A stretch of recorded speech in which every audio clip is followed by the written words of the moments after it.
from this point onwards, we're going to be doing all the matches on my channel. Thanks to Fear for covering Group B. Couldn't have done this without him. It would have taken a whole extra day, and none of these players have time for that, of course. So shout out to Fear once again. Thanks to the raid. Hopefully the matches went swimmingly. I think out of all of them, was this the cleanest tournament that that recently that we've done for Fear's Twitch? Because I know like one of them that I did recently definitely had somebody just no show. And I'm pretty sure one of them had a massive delay. I had a delay yesterday, but I don't think Fear did. So OSM was late, but I'm pretty sure all of Group B just went swimmingly. So yeah, shout out to Fear and also to Kiileerrz, Nas, and Drally for just being on time, if I'm not mistaken. But yeah, you just can spam one in chat if that's correct. As far as I'm aware, you guys were always on time. Who's doing the camera work? He's doing a great job. That would be BNTSW, BNTSWRL on Twitter. He's broadcasting right now for me because my SSD just decided to die, so I can't stream right now myself. And yeah, Ben's coming in to help us actually cover this tournament. Couldn't have done it without him, so lots of shout outs today. And of course to ProDrops as well for putting out the 4K prize pool. These two players have already secured 500 each, but this best of 7 will decide who advances to the grand final, securing another $500, bringing their total to 1K, and also the chance to fight for another grand. Winner takes home half the pot with 2K for themselves. Everybody's thinking, myself included, that this guy right here, Rw9, is the guy to take it all. In fact, I could see him doing it without losing a game. He is just at an unbelievable level right now. And also, another thing to talk about is just how ruthless he has been. You know, it doesn't matter if it's 0-0, doesn't matter if it's 1-0, doesn't matter if it's 10-0. He looks to be playing the exact same way. He looks to be playing the exact same solid style where he just doesn't give anything to his opponents while also trying to take everything away from them. He's already 3-0 up against his twin brother here. Although these two are very closely matched in threes recently, Rw9 seems to just have everyone's number in ones. Delayed flick will go in off the bar here. Touch Kiileerrz as well on the way in. I don't think it would have mattered. It looked like it was past him and Rw9 would have beaten him to the ball even if Kiileerrz didn't own goal that after the downward bounce. They deserve a twin title. That's a good idea actually. If players go pro, if twins go pro together, they need a twins title in game. What would the title be? I know that a couple of Rocket League couples have got the Rockets Engaged title in game. But what would the twins be? Rocket Twins? Is that too obvious? Rw9 is in a league of his own right now though. Players could use maybe some extra, I think, strategies, some extra real life strategies here to help him out, because I don't think anybody's beating Rw9 this weekend. I'm going to be honest with you. You know, sometimes esports commentators, sometimes Rocket League commentators will tell you that there isn't really a clear favorite, that both teams can win, that everybody's got a good chance, and that, you know, it's really a coin flip matchup. But I'm going to be the first to tell you this is not a coin flip matchup. These guys may be twin brothers, but Rw9 at the moment is just, he's at an unbelievable level. He looks like he's found the perfect balance to make his playstyle super effective against everybody. He can pre-jump in positions other players can't and still get back to the ball. That being said, Kiileerrz scored 2 in a row now. Great shot from halfway line, catching Rw9 out of position. But yeah, just to give you a couple of bullet points if you're kind of new to watching these guys from the Middle Eastern region. Why is Rw9 so dominant? Well, it all starts off with his goal line defense. He's got, I think, the best goalkeeping in the world. His ability to read what his opponent is up to, position to best counter it, is absolutely unparalleled. And on top of that, I think his challenge game, whether it's aerial challenges, whether it's challenges on the ground, makes him extremely difficult to get the ball past. He's got perfect mechanics with recoveries. He's got absolutely perfect mechanics with boost management. So you're not going to really catch him getting outpaced by anyone. And his 50-50 game is just undeniable. Whether it's in the air or the ground, like I've said, whether he's pre-jumping, having to fly back down, whether he's rushing in on the ground, whether he's taking his time, He just knows how to get dead behind the ball and stick to it, as you know, as we see right there. I mean, how are you getting the ball past him? You're just not. And that is the foundation that he builds the rest of his game around. But you need more than that in Rocket League these days. You can't just rely on goal line defense and solid 50-50s. You need to have activity, you need to have pressure, you need to have threats, and that's, I think, what Rw9 has recently, or at least more recently, added to his game to really round out his playstyle and make him just all around one of the best players in the world. It's that threat that he might be going. It's that that thought that his opponents have where, okay, maybe he's actually just going to send it here and not fake a challenge. Something I used to be critical of when I would cast him back in the day is that he wouldn't challenge enough. He would be too predictable, but that he's not predictable anymore. I think he just is in a league of his own. So all that to say, that I think anybody taking a game off for Rw9 is an upset today, never mind a series. And that means that should that occur, then you should be absolutely amazed and impressed and in awe of whoever does it. Whether it's Kiileerrz, whether it's Nas, whether it's Naupo. If somebody can take a game off for Rw9, that is impressive. Incredibly impressive. We're not watching threes here. There's no coin flips. Ones is different. So if you win, then you were simply the better player. Kiileerrz is keeping it competitive though. He's a very dangerous opponent. In threes, Kiileerrz known as the more aggressive half to Rw9, the third man for his team. Kiileerrz, one of the best first men in the world. He loves to challenge, he loves to get in his opponent's face, he loves to try and disrupt them and make them feel as awkward as possible. And the issue when you play against Rw9 is that that is sort of what he wants you to do. He wants you to overextend, he wants you to advance, and you need to be pinpoint perfect if you are going to do so. That's exactly what Kiileerrz is here. Look at the placement as he cuts in for the just very simple flick to the top corner, but super effective all the same. Cam Miller Time, thanks to the 12-month Prime, by the way. Welcome back to the channel. Appreciate the resub. Thanks all of you tuning in today. Hopefully you've enjoyed the ProDrops tournaments. This being the last regional one. I said at the start of the stream, but I'll say it again. We'll be looking to get the winners and probably the runners-up of all of the tournaments we've covered, EU, NA, and Europe, to match up against each other in some sort of way when the major comes around. So for North America, grand final was Daniel versus AJ. I'm not actually sure when Daniel gets over to Europe or if he's keen to participate in cross-regional ones matches. But I believe AJ probably will, even though I think he's going to be in America for it. Oh, look at this. Kiileerrz catches Rw9 out of position, just barely. It's not surprising to see him up in the ante in the final minute. He's got to go for it here. He's not going to get many chances to score, you would think. Here already is another one, and he's missed the ball. That's a big misplay by Kiileerrz. Rw9 spots him out of position, charges in. Kiileerrz absorbs it pretty well and actually buys himself quite a lot of time. Infield he goes. No well play for Kiileerrz. Off the ground. Sets up the boosty on the far side, but Rw9's position really is not compromised at all here. He is in fact the one who's got the better position to bump his opponent and actually make an outplay happen. Kiileerrz going to need to keep this up. He doesn't have a chance to let it bounce. Boost not spawning for him. He'll have to make a play with 20 in the closing seconds. And that's what he's done. Kiileerrz, oh my goodness, what a recovery. He puts it in on 0 seconds after initially hitting the bar. That is something that is so rare to see. He had to drive up the inside of the post to chip that one over the line with absolutely no time left. What a comeback in game one. I've told you all how dominant Rw9 has been recently. I've told you all how favoured he is in every matchup in this tournament. And now Kiileerrz is here to put an end to that. In game one, can he get across the line? Not yet. Rw9's 10 boost survives for now. Here comes Kiileerrz again. Reset, not able to get one. Rw9 starting to flex his boost management and his composure. Look how calm he is in the face of danger. He's left the boost up for Kiileerrz to steal. Rw9 away to win. And after such a great comeback for Kiileerrz, he missteps a few times at the end of the game. Rw9 left the corner boost up for him, and it drew Kiileerrz in like a moth to a lamp.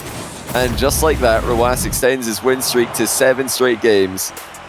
6-0 in the group, and now 1-0 in the semi-final. What a heartbreak for Kiileerrz, who stole the show with an insane comeback there, only to throw it all away with an overextension for a boost grab. Phenomenal from Rw9 before that happened, though, it has to be said. He was in a really rough position. Kiileerrz had 100 boost to Rw9's 10. Rw9 quickly picked up a couple pads at the edge of the box and then immediately got to doing Rw9 things. He did not jump. Kiileerrz wanted Rw9 to jump. He did not. He just sat behind the ball. Kiileerrz wanted Rw9 to give the ball away. He did not. He kept control. He did not panic, despite the fact that Kiileerrz had just came back against him with no time left, had all the momentum in his favor, and had a better position for himself. Rw9 just shows one of the reasons why he's so difficult to beat. He just has the composure, even under all that pressure. Now he leads by 1. They're probably in the same room. Somehow I doubt that. I would be surprised. I've never asked. Hey, do you guys like have your PCs set up beside each other? Maybe they fist bump between goals. Keeping the vibes up for threes. It's a really nice flick actually by Kiileerrz to lift that one up over at the last second. Even if Rw9 was able to get back to the ball, might have gone over it. They're playing split screen, imagine. Yeah, I do wonder, you know, what are the capabilities of these guys to mess with each other in real life? You've got to think, if nothing else, they could probably shout and get each other's attention from one end of the house to the other. Yeah, I'm not sure. Don't know what they're able to do.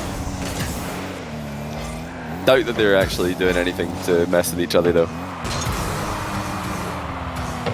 That's a huge mind game. Kiileerrz will feel... I think that he's got all the momentum right now. Even though he lost game 1, he'll feel like he's in a great run of form. He's in a great little streak of plays. He did come back with several goals in a row at the end of the first game. And continues that with 2 goals in game 2. The fact that the second goal was also a mind game will feel pretty good for Kiileerrz. He'll feel like he's reading his brother pretty well here. Makes sense. They've often been accused of telepathy with their 3v3 synergy. Now Rw9 finally breaks free and looks to get set up for his first big play of the game. Mind game revenge, it is. As Rw9 puts in his first goal. Screen peek in Rocket League can be real. Well, it actually is in one instance. So as most of you will know, sometimes when you're demoed in Rocket League, you can't really see much. If you get demoed in a weird position where your camera is facing the wall, you might not be able to see what's going on elsewhere in the field, and you might not be able to see, well, okay, is the ball headed towards where I might spawn? Am I going to need to make an immediate play on it, or am I just going to need to get back into the rotation and start picking up boosts? So what pros tend to do on LAN is, if they get demoed in a weird position, or pretty much if they get demoed anywhere, they just take a glance at their teammates' monitor. Because even if you know where you're going to be, or roughly, or you know where the play is going to be, still you can always gain a little bit of extra information by looking over at your teammates' monitor while you're dead. For, I think, isn't it 3 seconds that you remain dead for? So yeah, probably a couple seconds looking at the teammate's monitor, then switch back at the final second before you spawn. Get settled in. Yeah, in 1v1 it would be a big deal. You know, there's not really anything to be gained by screen watching your opponents in 3v3. Of course, knowing that somebody's out of boost can be situationally advantageous, but it is more rare. In 1v1 it's massive. To know exactly how much boost somebody has in ones would be a really, really big advantage. Even to know if somebody's got 12, 30, like the small differences between low numbers would change the optimal play in the position. Like here, if Rw9 knows Kiileerrz has no boost at all, the high flick is perfect because it forces Kiileerrz into a very precarious position. However, if Rw9 knows that Kiileerrz has got 100, he probably won't do this. He'll probably go for something a little bit more towards the near post, force Kiileerrz upwards rather than across. It's all about reading your opponents in ones. If you just know how much boost they've got exactly, it changes what you would want to do. That's a nice demo. Rare to see in this matchup. These guys don't tend to prioritize the demos off the ball too much. And that's what makes it all the more successful to go for it every once in a while. Do they have the same ping? Yeah, they do. They both got 16 ping. That'd be a bit unfair if one of them is just set up a little bit closer to the router and they've got the shorter Ethernet cable. I know that's not how it works, but... minor advantages are all you need at the top level to really make a big difference. That's actually, by the way, the reason why coaches are not allowed to spectate in the game in Rocket League.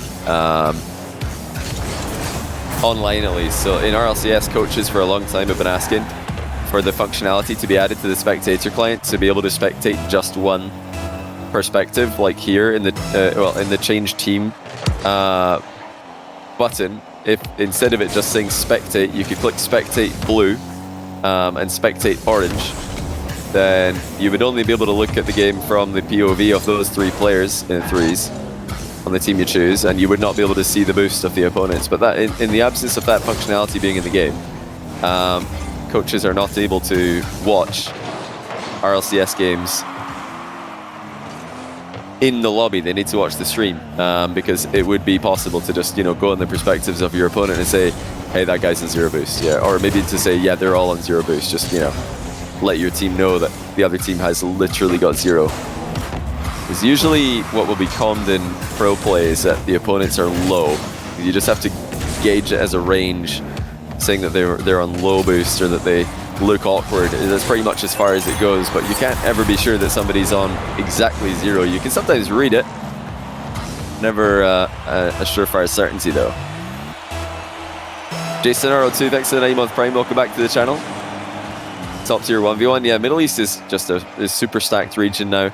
Certainly up there with NA and EU in my opinion. We've got this tournament full of stacked players, plus Fahad, TRK, Ahmad, Khalid, another 4 world-class players who are not in this lineup. AMS as well, another successful ones player in the past who's not in this lineup. Even a couple more up-and-comers in Fear's recent EU tournament that were playing well from the Middle East, namely HMO and Shadi.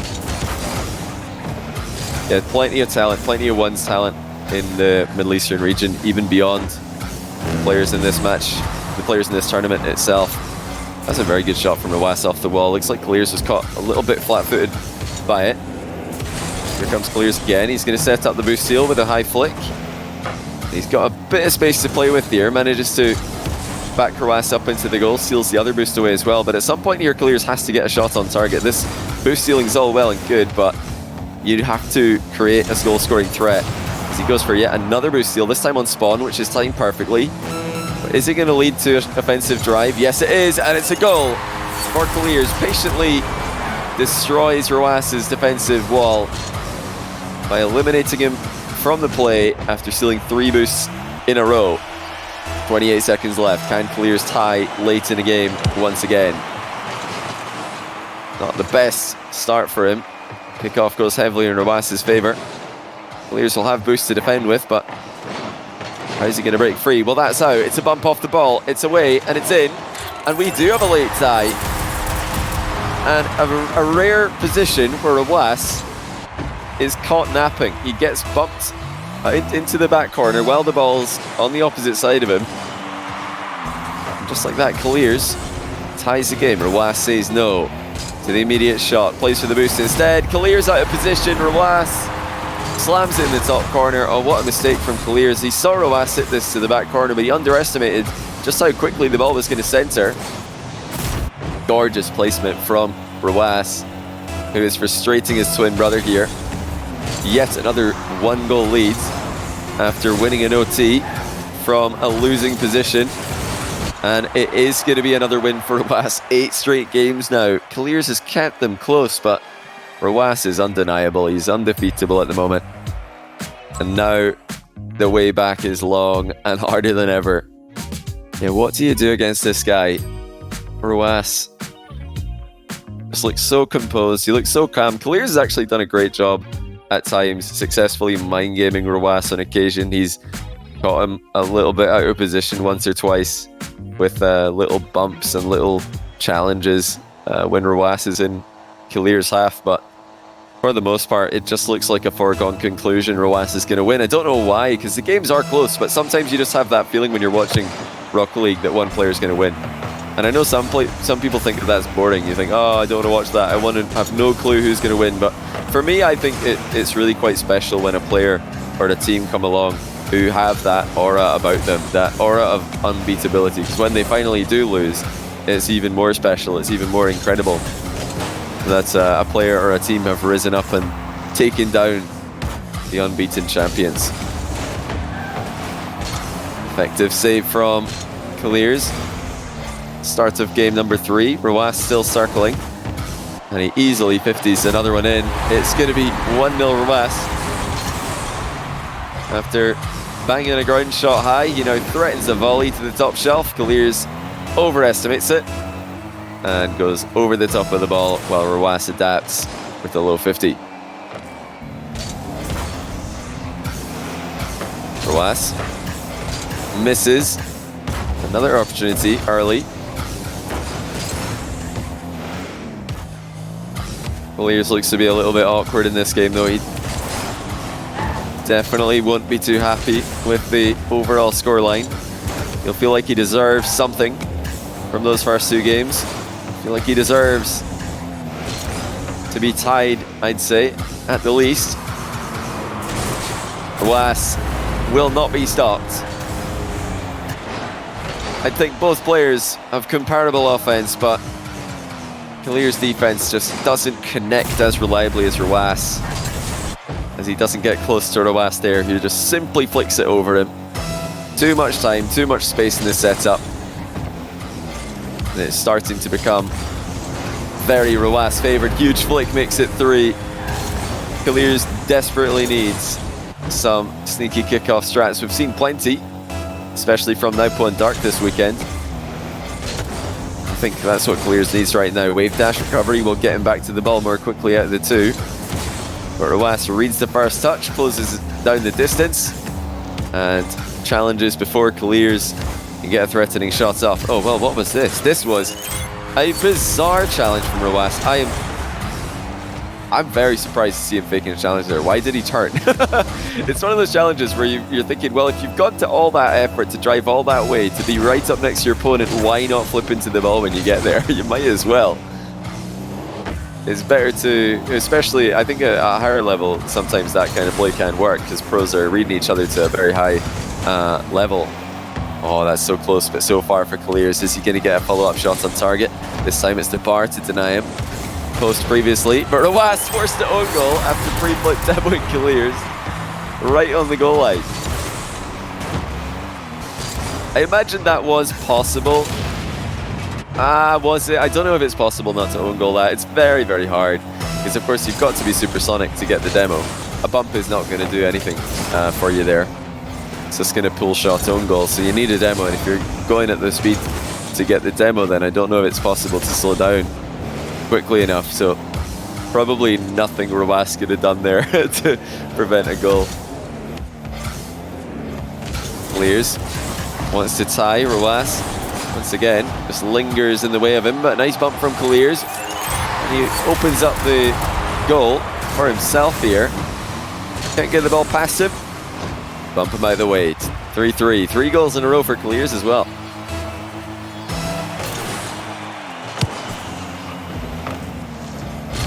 Now Kiileerrz with a strong kickoff possession for himself. Rw9 decides to play the ball once. Kiileerrz taking his time with it. Into the air we go. It's a low 50 for Kiileerrz, but like I said earlier, Rw9 just seems to have the ability to pre-jump everybody's air dribbles and then fly down and win the 50-50, or at least go even if they try to counter his pre-jump. You know, the counter to pre-jumping players is usually just to go lower, to move the ball in some way away from the pre-jump, but look at Rw9, he just pre-jumps and then gets back to the ball anyway. It doesn't matter where you put it, it doesn't matter how awkward you make it for him, he just gets back to it and plays a solid challenge. He's going to be ahead again. I mean, this is just so frustrating for Kiileerrz to play against. Rw9 just unplayable with his pre-jumps. Completely impossible to pass in conventional methods. And he might actually just have scored here. He has. Rw9 parks in front of Kiileerrz after deflecting the ball on target. This is a tilting sequence for Kiileerrz. He thought he could dribble the ball into his back corner. Rw9 cut him off and then blocks him from recovering.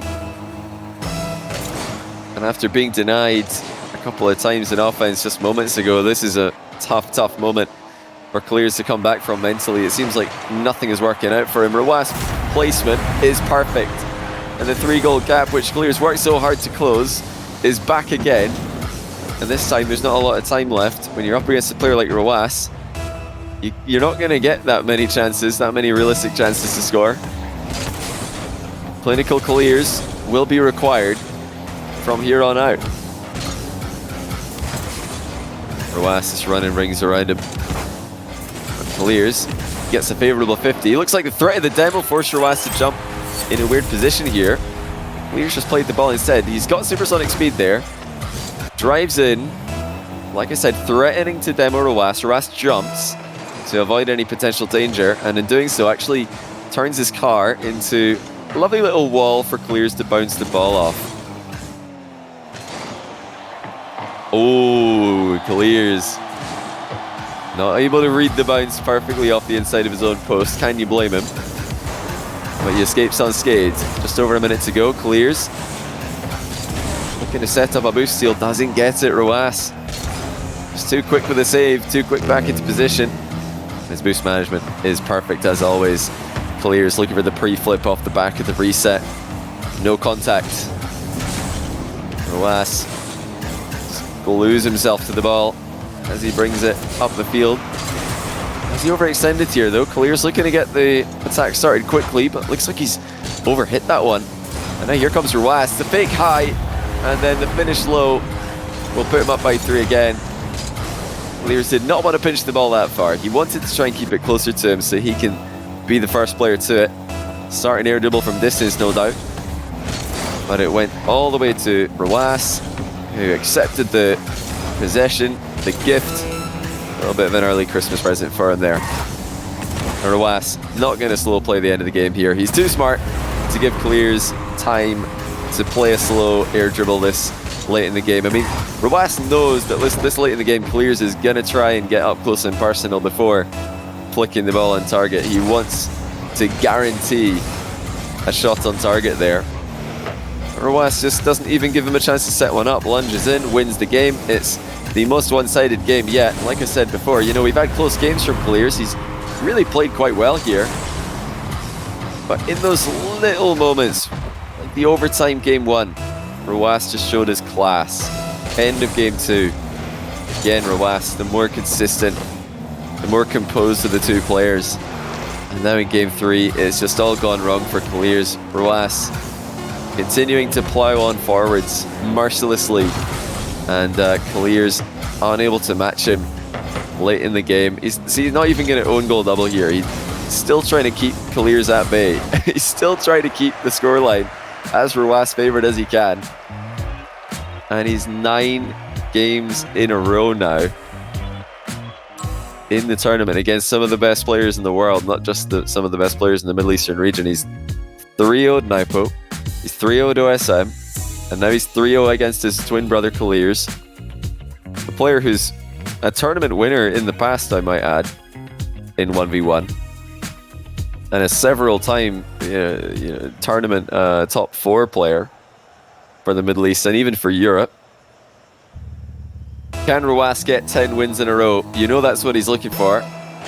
Kiileerrz might just want this to be over now. He might just be willing to go completely all in every single time he attacks. Well, the fact he's not jumped there on a bad first touch means that I might be wrong there. I thought maybe he's just going to send it and see what happens. Because when you're in these kind of positions, so far down against the player who is the favourite to win the entire tournament, oh, that's so unfortunate for Kiileerrz. That post bounce is a nightmare as well. So close to being 1-0 ahead. Instead, he's got to try one more time, and again, Rw9 pre-jumps and flies down to 50 the ball into a safe location. He's not getting massive wins with these challenges, but he's not taking L's at all. Rw9 older by 1 second, probably more than 1 second, but yeah, I heard Rw9 is the older of the two twins. Yeah, he's definitely got big brother on Kiileerrz right now, because Kiileerrz, he just cannot stabilize. I think it was probably the 5th goal in the last game is where it was clear to me that I'm thinking, yeah, that's a tilter. I don't remember exactly what happened, but I just remember the 5th goal. Kiileerrz came back from 3-0 down to be then 3-3, and then lost two goals back to back. That I thought, oh no, that's not going to be easy to just shrug off and move on from. Yeah, OSM lives in Indonesia, plays for Gaming Gladiators in the Asian region for RLCS. Now, I know that the Middle East is part of Asia, or at least most of the Middle East is part of Asia. There's technically, the Middle East includes countries like Egypt, which is Africa, and Turkey, which is in Europe, at least in part. So it's kind of like a little bit of 3 continents, but mostly Asia. But yeah, the reason I named this AMENA, Asia, Middle East, North Africa, is just because in Rocket League 3s, the 2 regions are split apart. So I didn't want to confuse the Rocket League scene by having them assume that Asia means Middle East, because it doesn't usually. Asia does not usually mean Middle East when you're talking about Rocket League. S9 Sanju, thanks for the 3-month Prime. Welcome back to the channel. Appreciate the 3-month Prime. Rabash just doesn't look like he's got any holes in his game right now. He really doesn't. Mentally solid. His playstyle is consistent. It hasn't proved to be ineffective against anyone recently. I think, didn't Jan beat Rw9 in 1 game? At Gamers 8? I think he did, right? Beat him in 1 game, if I'm not mistaken.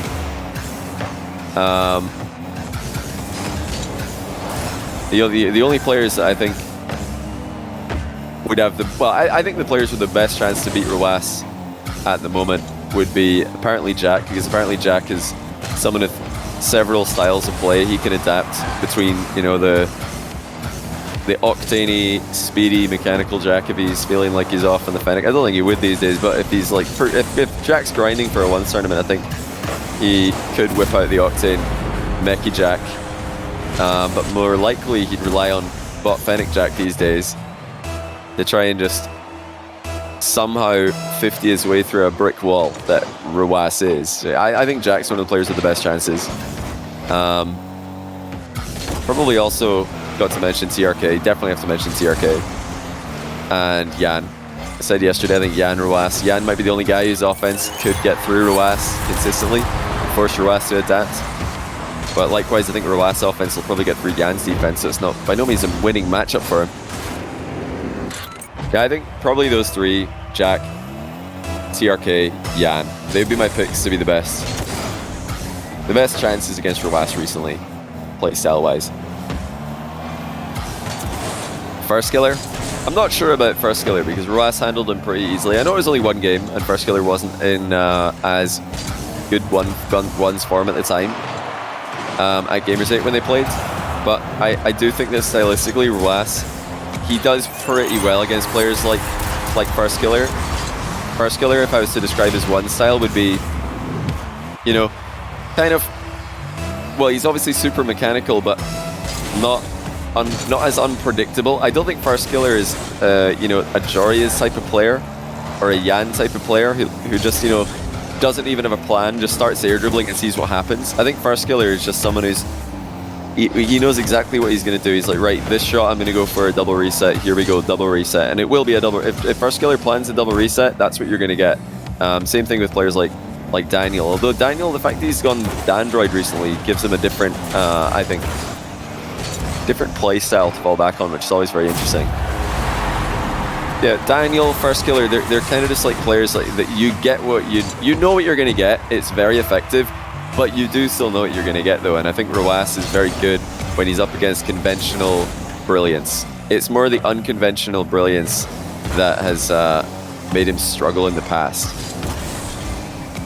So that's why I think, you know, someone like Jack, who's going to come up with a more on-the-fly adaptive game plan, would probably be a better pick for me. Or even, yeah, someone like TRK Jan. TRK might just be I mean, he was the best until he's taken a bit of a break from 1s recently, so no reason to think he might not have a chance. It's a great save by Kiileerrz. He got a minute here. He's still not out of this. And in fact, now he's in a great position because he's got a kickoff to work with on a 1-goal deficit. Rw9 overextending there. Can Kiileerrz get control of the ball off this kickoff? The answer is no. Rw9 will win that towards his back corner, and he just shoots first time. He knows Kiileerrz is likely to be advancing here, pressing in the closing stages. Rw9 is trying to capitalize on that, much like he capitalized on Kiileerrz's aerial play at the end of the last game. just anticipating slow aerial play. I think this is what Rw9 is expecting against Kiileerrz at the closing stages. Passive offense, active defense, and he's countering it perfectly to go up by 2 again. Just circling round. The defensive difference is clear to see. Rw9 is simply the better defender in this matchup, and when the offense is comparable, when the mechanics are comparable, and there's no sign of Rw9's mentality faltering, how are you supposed to win? Kiileerrz, one of the most mechanical players in the world, one of the most talented players in the Middle East, about to lose 4-0 to his twin brother here, and that all but seals it. 7-4 in the last game. Rw9 with a statement goal to put the bullet point. Not the bullet point, put the exclamation point, I should say, not the bullet point. Although there've been plenty of bullet points in this matchup to describe Rw9's brilliance. 10 straight games. He's swept OSM 3-0. He has swept Naupo 3-0. And he's now swept Kiileerrz 4-0. Can anyone take a game against Rw9? Only the grand final now stands between him and a perfect tournament in a stacked lineup as well. GG's.